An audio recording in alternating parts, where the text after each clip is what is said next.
갓난 아이가 태어나서 점점 더 이렇게 성장해 나가는 것처럼 우리의 신앙이 처음에는 좀 미숙할지라도 중요한 것은 점점 더 자라가서 처음보다도 나중이 더 좋아야 됩니다. 신앙의 여정에서 우리가 주님 앞에 설 날이 가까워질수록 더욱더 주님을 닮고 또 주님과 더 친밀해지고 그리고 더 깊은 은혜의 자리로 나가야 됩니다. 그리고 하나님께서 보시기에 좀 기둥 같은 그런 일꾼이 되어서 주님의 마음을 시원케 해드리는 그런 믿음의 사람들로 서야 되는 것이죠. 그러나 깨어있지 아니하면 시작은 좋았지만은 끝이 엉망이 되는 그런 경우가 있습니다. 사울이 왕이 되기 전에는 굉장히 겸손한 사람이었습니다. 그는 이렇게 말을 했습니다. 자신이 이스라엘 중에 가장 작은 지파, 베냐민의 지파의 출신인데 어떻게 왕이 될 수가 있겠는가? 왕이 될 자격이 없는 자다라고 그렇게 고백을 했습니다. 하나님께서는 그런 겸손한 모습을 보이는 그런 사울을 인하여서 기뻐하셨습니다. 그런데 사울이 시간이 흘러서 왕이 되고 난 후에는 백성들의 그런 눈치를 살피고 그리고 자신의 생각과 판단에 따라서 행합니다. 하나님의 음성에, 하나님의 말씀과 인도하심에 대하여서 더 이상 귀를 기울이지를 않습니다. 그래서 아말렉과의 전투에서 하나님께서 그들을 모두 다 모든 것들을 신멸하라고 말씀하시나 그러나 사울은 하나님의 말씀 순종하지 않고 그들 가운데서 좋은 것들을 이렇게 살려주고 또 남겨두고 그것을 자신이 취하는 그런 모습을 보입니다. 하나님의 말씀을 무시를 했죠. 하나님의 말씀을 거부를 했죠. 하나님의 말씀을 버렸죠. 하나님의 말씀을 버리니까 결국 하나님께로부터 사울이 버림을 받았다라고 하는 것입니다. 정말 이 부흥사들이 자주 하는 그런 이야기가 있습니다. 전설 같은 이야기인데요. 전국을 다니면서 부흥 집회를 인도하시는 그런 목사님이 계셨습니다. 그런데 세월이 흘러서 어떤 그 목사님의 부흥 집회에 참석을 했던 성도님이 서울로 가서 지하도에서 그 목사님을 다시 보게 된 거예요. 그런데 그 목사님이 보니까 지하도에서 사주 팔자를 보고 있었습니다. 관상을 보고 있었습니다. 깜짝 놀라서 그 성도님이 목사님 아니십니까? 이게 어찌된 일입니까? 물어보니까 그 목사님께서 쓴웃음을 지으시면서 하시는 말씀입니다. 야, 이 사람아, 내가 하늘나라 12대문 다 두드려 보았지만 캄캄하더라. 와서 점이나 한번 보고 가게. 점치는 사람이 되었어요. 깨어있고 하나님의 음성에 귀를 기울이지 않으니까 하나님께서 하나님을 대적하는 그런 일을 하고 하나님께로부터 가장 멀어져 있는 그런 점치는 일, 하나님 미워하시는 그런 일이지요. 그런 일들을 하더라. 하나님께서 가정이 여기시는 일들을 하더라라고 하는 겁니다.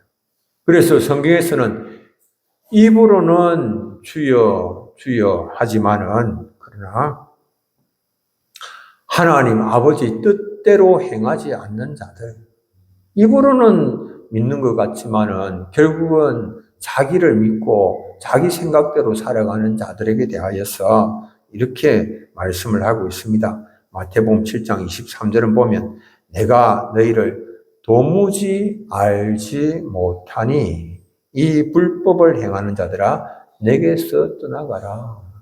그냥 입으로 주여 주여 그렇게 말한다고 되는 일이 아니다라고 하는 겁니다. 주님은 말씀하십니다. 내가 너를 도무지 알지 못한다. 내게서 떠나가라. 이렇게 말씀을 하시는 것입니다.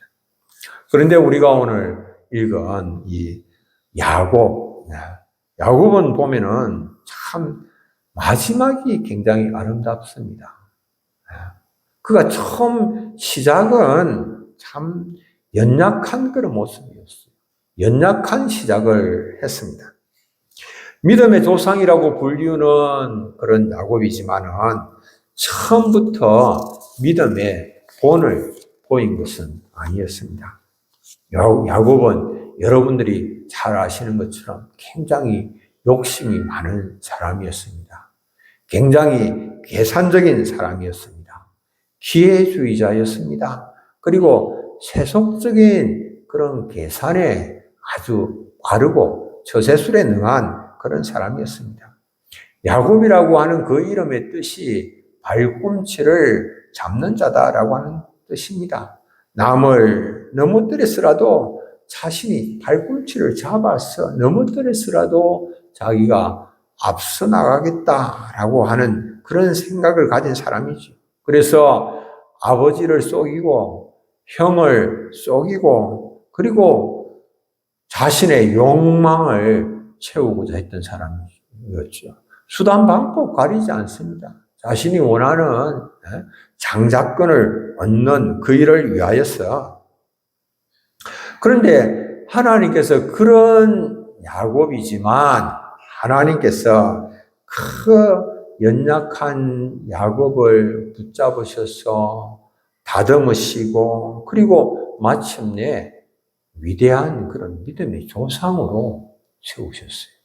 야곱의 12아들이 이스라엘의 12지파가 되는 거 아닙니까? 야곱은 형 에서에게서 장자권을 빼앗고 그리고 아버지를 속여서 축복을 빼앗았습니다. 형의 분노를 피하여서 하란으로 도망했습니다. 외삼촌 라반에게서 머슴살이를 했습니다. 그런데 거기에서도 보면 야곱은 또 깨를 뿌려서 재산을 불립니다.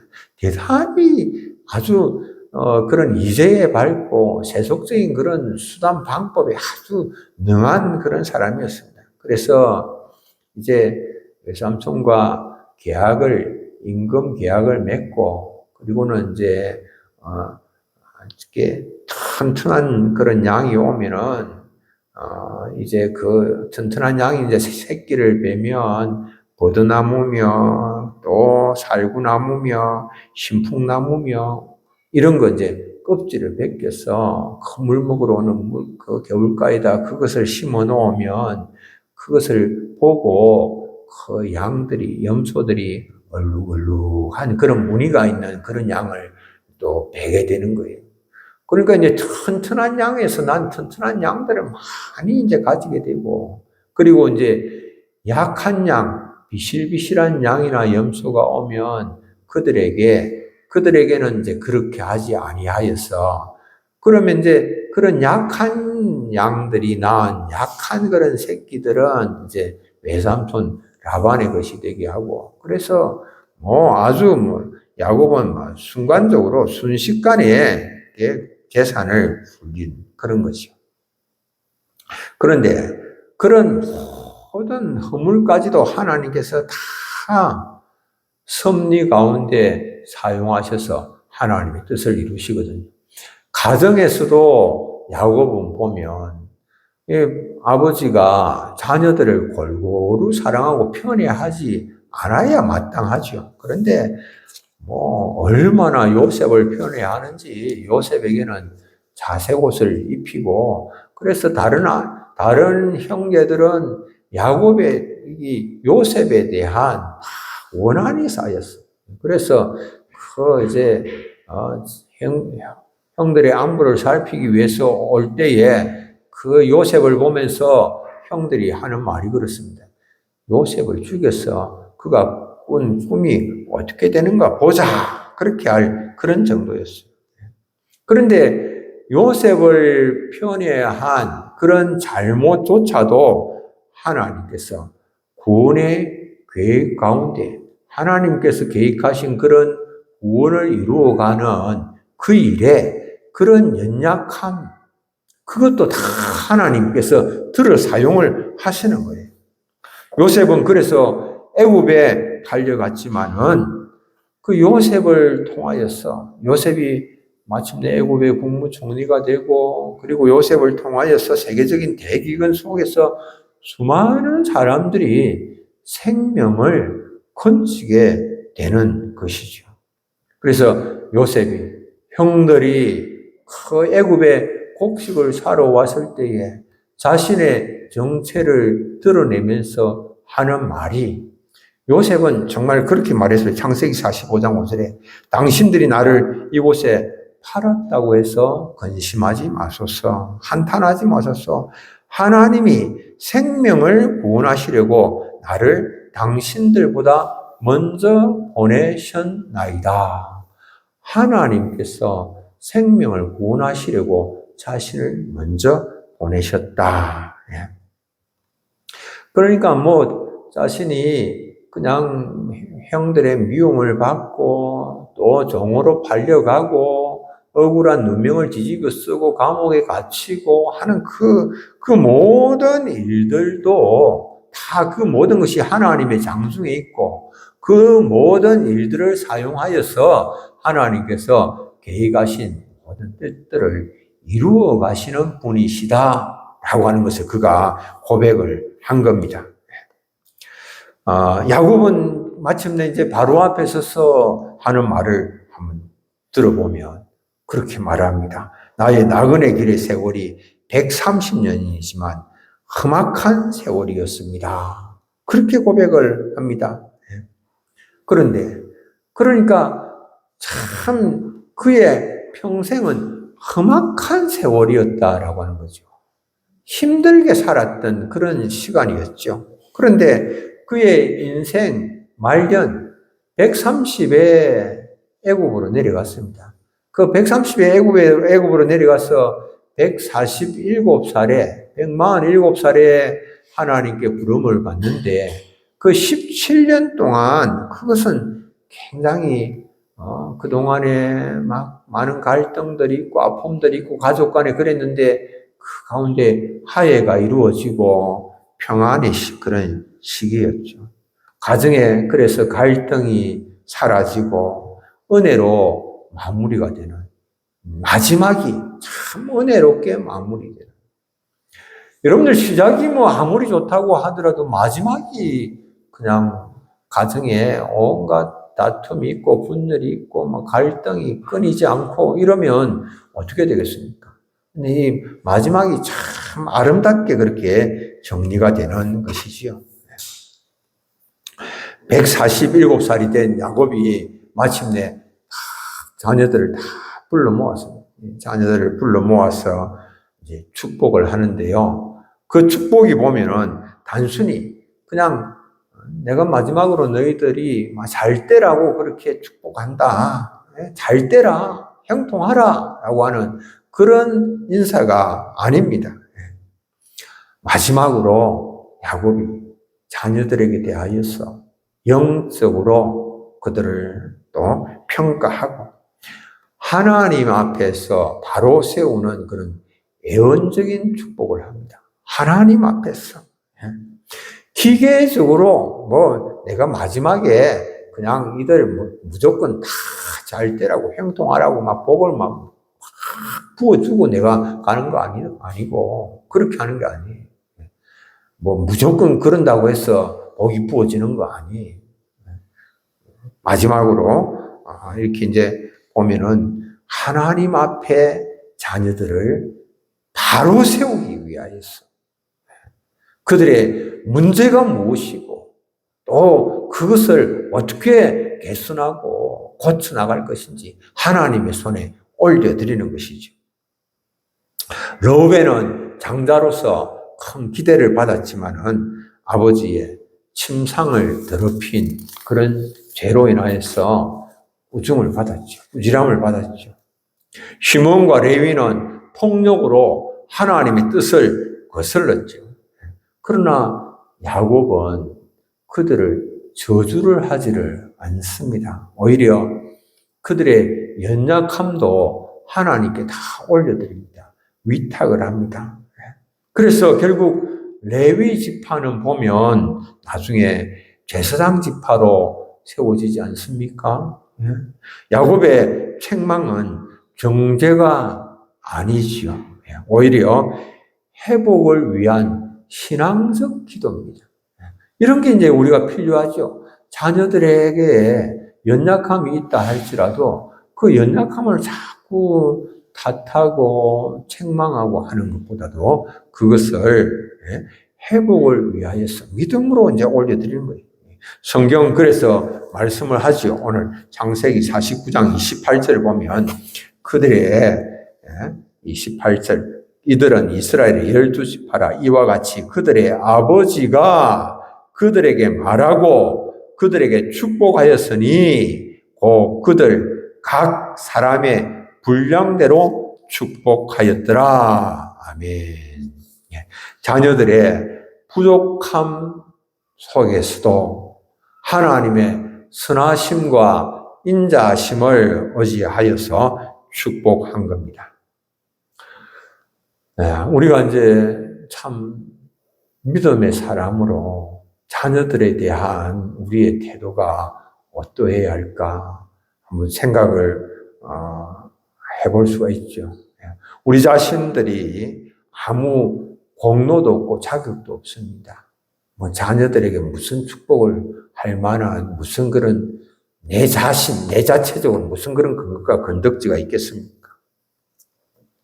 자녀들은 또 복을 받을 만한 그런 축복을 받을 만한 그런 것들을 그런 이제 공로면에 생각할 때 자녀들도 역시 부족하지요. 그러나 우리가 자녀를 축복하고 자녀들을 하나님 앞에서 세우고자 하는 것은 무엇 때문입니까?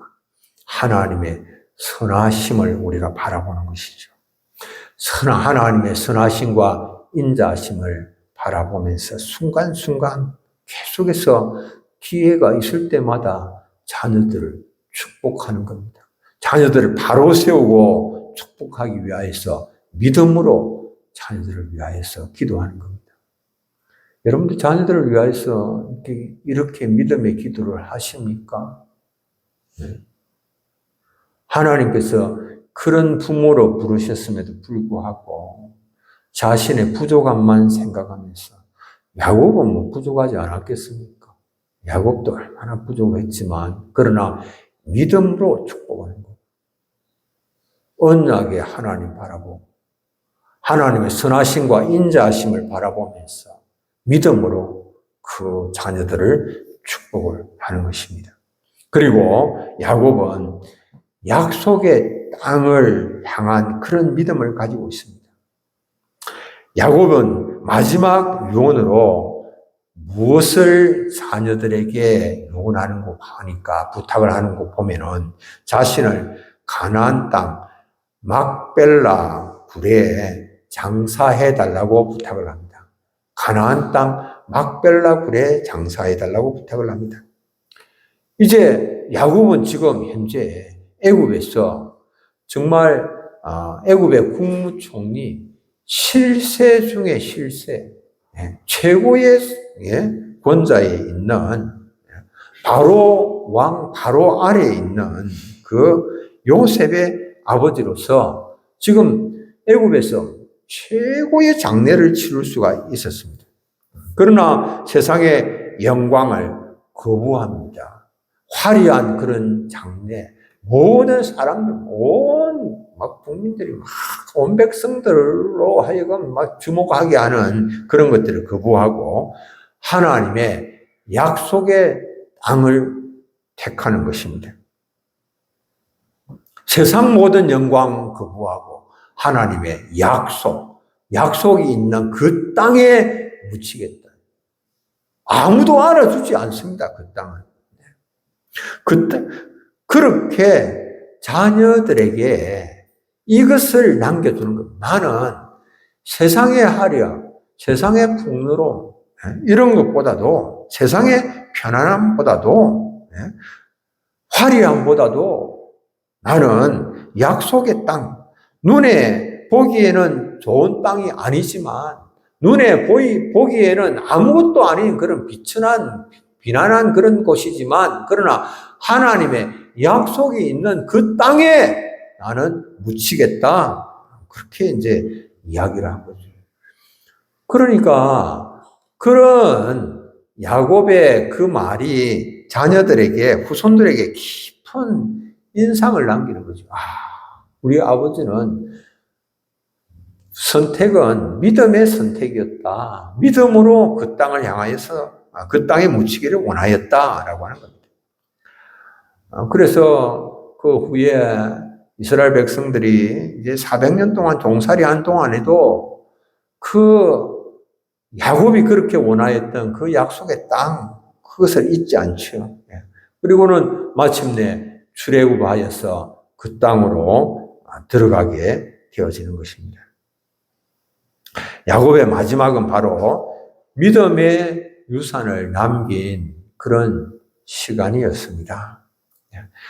자신이 세상에 속한 자가 아니라 하늘에 속한 자, 하늘 본향을 사모하는 자임을 자녀들에게 나타내 보였습니다. 여러분들의 모습이 자녀들이 볼 때에 하늘 본향을 사모하는 믿음의 사람으로 자녀들의 눈에 비치겠습니까? 자녀들이 볼 때 그런 모습입니까? 우리 부모님은 정말 저 하나님께서 약속하신 그 땅, 새하늘과 새 땅, 그 하늘나라에 속한 자로서 하나님 나라의 백성으로서 그 땅을 바라보면서 이 땅에서 한평생 힘들고 어렵지만 그렇게 사셨다. 자녀들이 볼 때 그런 모습인가? 그런 것을 교훈할 수 있는 모습인가? 라고 하는 겁니다. 끝이 더 아름다웠던 사람으로서 윌리엄 캐리라고 하는 분이 있습니다. 윌리엄 캐리는 현대 선교의 아버지라고 일컬어집니다. 윌리엄 캐리는 구두 수승공 출신이었습니다. 인도 선교의 문을 열었습니다. 인도에서 수많은 언어로, 인도에는 많은 언어가 있죠. 성경 번역을 했습니다. 그런데 윌리엄 캐리가 인도에 선교사로 나가고자 그의 결심을 밝혔을 때에 모두가 세상이 다 반대했습니다. 아내는 눈물을 흘리면서 반대했습니다. 우리 자녀들이 정말 인도에서 교육받지 않고 이곳에서 교육받을 수 있도록 했으면 좋겠다라고 반대하고, 교회에서도 윌리엄 캐리가 목회를 하고 있었는데 우리는 목사님을 인도로 보내드릴 수가 없습니다. 우리는 목사님의 계속해서 사랑과 돌봄과 양육을 받고 싶습니다. 보낼 수가 없습니다. 자기 아버지도 반대하고 모두가 다 반대했습니다. 그런데 그가 하나님의 말씀에 순종하여서 내가 여기 있나이다, 나를 보내소서라고 하면서 이 인도로 향하여서 갔습니다. 그래서 그 인도의 시티라고 하는 그런 악습이 있습니다. 이 시티라고 하면 그게 뭐냐 하면 남편이 죽으면 그 아내를 함께 하영에 처하는 겁니다. 그런 악습을 또 폐지를 하고 영아를 살해하는 그런 악습도 있었는데 그것도 폐지하면서 복음의 씨를 뿌렸습니다. 정말 그래서 이 윌리엄 캐리로 인하여서 인도의 많은 영혼들이 하나님께로 돌아오는 그런 역사가 일어난 거예요. 구두 수승공이었지만 시작은 그러하였지만은 그러나 그 마지막은 많은 사람을 하나님께로 돌아오게 하는, 하나님의 말씀에 순종하여서 그 길을 걸었더니 많은 사람들이 하나님께로 돌아오는, 정말 하늘에서 별과 같이 빛나는 그런 삶을 살게 되어진 것이죠. 우리가 궁극적으로 보면 그가 걸어갔던 한평생의 길은 고난의 길이었을지는 모르지만, 그러나 하나님께서 보실 때 너무나도 영광스러운 영광의 길이에요. 하나님의 그 예수 그리스도의 영광에 함께 동참하는 그런 길이었죠. 비록 우리의 삶이 오늘 힘들고 어려울 수 있지만, 그러나 주님을 의지하는 사람은 갈수록 더 좋아집니다. 왜? 주님께서 우리의 부족함과 연약함들, 우리의 실수와 실패, 때로는 부끄러움과 추함, 이런 것들이 있다 하더라도 우리의 이런 모든 것들을 주님이 다 사용을 하셔서 우리의 삶을 아름답게 만드시는 전능하신 그 하나님, 그분이 우리의 아버지가 되시기 때문에 그런 것이죠. 그래서 성경은 이렇게 말씀합니다. 고린도전서 15장 58절, 우리 함께 한번 읽어보겠습니다. 그러므로 내 사랑하는 형제들아, 견실하며 흔들리지 말며 항상 주의 일에 더욱 힘쓰는 자들이 되라. 아멘. 이는 너희 수고가 주 안에서 헛되지 않은 줄 알미라. 아멘. 우리가 이 땅에서 행하는 수고 결단코 헛되지 않습니다. 죽음은 끝이 아닙니다. 우리가 죽음으로 모든 것 끝난다라고 생각하면 안 됩니다. 죽음은 영원한 하나님 나라로의 연결입니다. 그렇기 때문에 우리는 성도들은 이 아름다운 그런 마무리를 잘 준비해야 됩니다.